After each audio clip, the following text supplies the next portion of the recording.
good? I'm good. I'm good. I'm gooder. You're gooders. Yeah.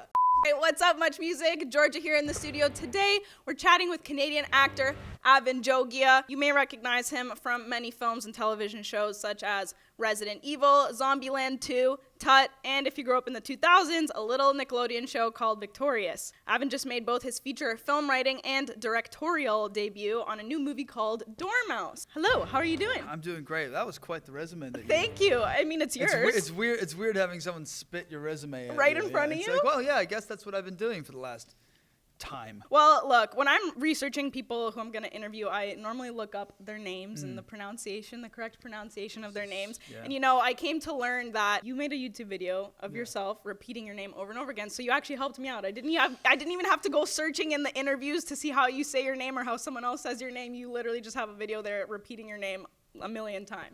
AVAN JOGIA, AVAN JOGIA, AVAN JOGIA, AVAN JOGIA, AVAN JOGIA. I can't tell you how many times that video has come in handy. I know. Like, so many people, they come to me and they're like, yeah, I figured out how to say your name. I just looked it up online. And there was a video of you saying your name over and over and over again. And it was like, I was like, it's helped me it's like such shorthand. The problem is when you have a name like mine, you just have to be like, okay with people messing it up. Fair and enough. You guide them through it, nowadays, you make people say your name right. It's Yep. important. But yeah, no, that's where the video is helpful. So for the people who It's don't AVAN know, JOGIA. it's... AVAN JOGIA, AVAN JOGIA, AVAN JOGIA, AVAN. Well, listen, AVAN, you've been acting for quite some time, and now, again, this is your first time directing, writing. So what inspired you for this project? Me? What does inspire a person? What does inspire people? I wanted to make, I was 23. I'm 23. You're making me feel...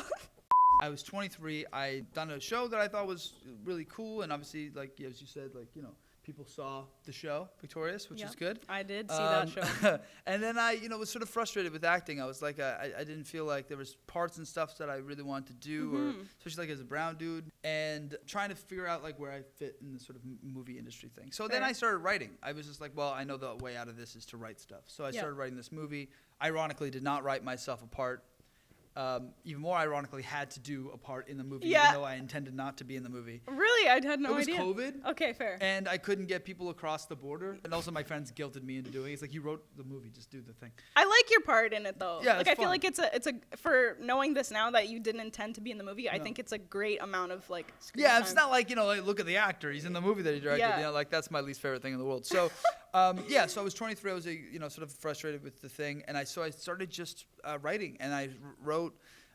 this film, and then it ended up taking a stupid amount of time to make it. But yeah, it came born out of frustration of not just my own experience as an actor, but born out of the frustration of sort of the world around me, abuses of power and systems of power that I thought were being assholes, and I felt very helpless. I loved it. I loved the movie. Oh, did you? It's not that I You genuinely... You watched the movie? I did. I did. I watched it literally 2 days ago with my coworker, and not that I had any expectations to begin with it, but it exceeded my expectations. You thought it was No, I didn't. No, Don't I swear. So I want to bring something up that made me laugh. So I went to your Twitter, and I was just trying to scroll, find some good content, and I noticed, again, this is your first time doing this kind of thing, and you said that you didn't even post the poster. No. You forgot to post the poster. Look, this is on your Twitter. You forgot to promo. I'm doing so much better just here promoting the film than I do on my own. I already have a really sporadic relationship with social media. Fair. Yeah, I'm not good at this stuff, but people are very sweet to me, and they remind me to do stuff. Fans will remind me to hey, you should post the poster. The poster's out. There's a new trailer.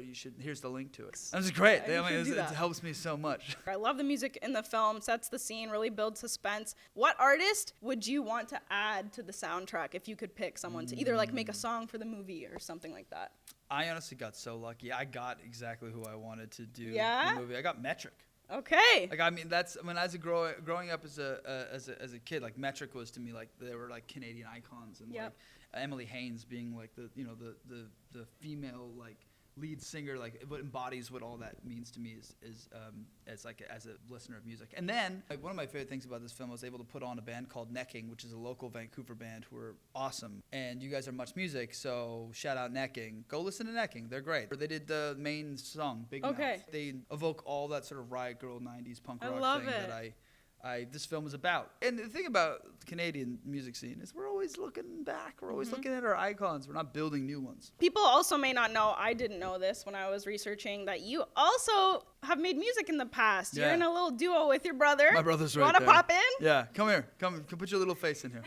Yeah. Called what? Saint Ivory. Saint Ivory. Yeah. Okay, awesome. So, do you find that there are any parallels between making music and creating a film? Absolutely. In fact, actually, Okay, my brother. he had this ready. Absolutely, in fact. My brother did all the composition score for the film. And we've worked together on like a couple shorts already together. Okay. And we obviously make music together. But this was an interesting process, and I don't think people edit films like this. But we were editing scenes, and my brother was in the next room cutting music together. And then Wow. he would run in with a music idea, and then we'd lay it down and recut the scene to match his music idea. 'Cause Wow. usually what happens is you finish film, the other you way finish around. the editing, you finish color, you finish the sound, and then Yes. somebody comes in and goes, This I don't music know, maybe sounds this. good, yeah. And that's Wow. why there's no feeling of integration between the edit and the score. And that's why I feel like I'm really proud of how cohesive the score is to the edit. Now, I guess on a personal note, do you have any guilty pleasure songs? Or is that No, because somebody- I don't believe mixing guilt and pleasure in Okay. any capacity. You know what? That question. No, Never if asked. you ask me a question that like, is there a song that like when I, if I put it on, people judge me?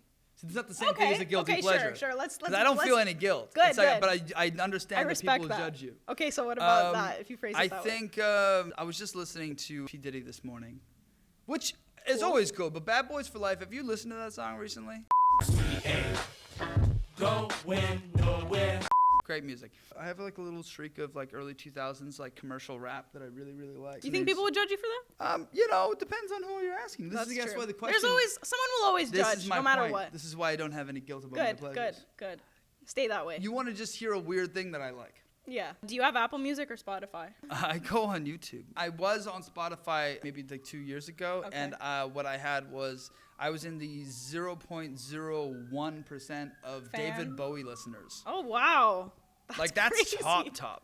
That's top. 0 point. I think you were the top. Yeah, it was just me. That was think- I'm right at that point. Now I'm you were the I top listened fan. to David Bowie the most that year. Yeah, you're Canadian. We obviously want to get to know your Canadian music taste a little bit. So Okay. I'm gonna give you a bunch of Canadian artists, and you tell me which one you'd rather listen to, or which one. Okay. Okay. So number one, Yeah. Drake or The Weeknd. Who are you listening to right now? Probably Drake. Drake or Justin Bieber? Drake. Okay. Yeah. Drake, Shawn Mendes. Oh, this is like we keep on going. Drake. Yeah. Okay. It's making me sound like a huge No, Drake no, fan. no. This is Okay. a guilty pleasure. I'll mix it up. I won't keep 'Kay. Drake then. Shawn Mendes, Avril Lavigne. Avril Lavigne. Avril Lavigne. Avril Lavigne or Drake. Okay, now next question. Yeah, probably Drake. Avril Lavigne or Nelly Furtado? Nelly Furtado. Nelly Same. Furtado. I think Nelly she beats Furtado. that list for me, to be Nelly honest. Furtado over Drake. Same. Okay, Nelly Furtado or Shania Twain? Nelly Furtado. Michael Sorry. Bublé? no, Nelly Furtado. No, sorry. Michael's great. I just Nelly Furtado. Nickelback? Nelly Ooh, Furtado. that's a hard one because I love Nelly Furtado, but Nickelback's hilarious. Yeah. And really good. Like we were listening to. Look at this graph. graph. You know Look at the this graph. memes? Look at this graph. The thing is, I guess you know what Look it at is. this graph. It is that the memification of Nickelback Yes. has made me love Nickelback. So Nickelback? Yeah, Nickelback. Damn. Unfortunately. Bye, Nelly. Nickelback or Celine Dion? Nickelback. Come on. That's all we have. Did I end with Nickelback? Yeah. Couldn't have thrown me. Shout out to Okay, Nickelback. You couldn't have thrown me a metric or like Okay, a Nickelback or Metric? Arcade Fire. Okay, Arcade Fire? Arcade Fire. Okay, period. Done deal. Well, Avin, thank you so much for Thanks. being here. It's been such a pleasure to chat. Yeah. Congratulations on your new film. I watched it. It was amazing. Watch the film. Thank you, everyone. Thanks. Much love.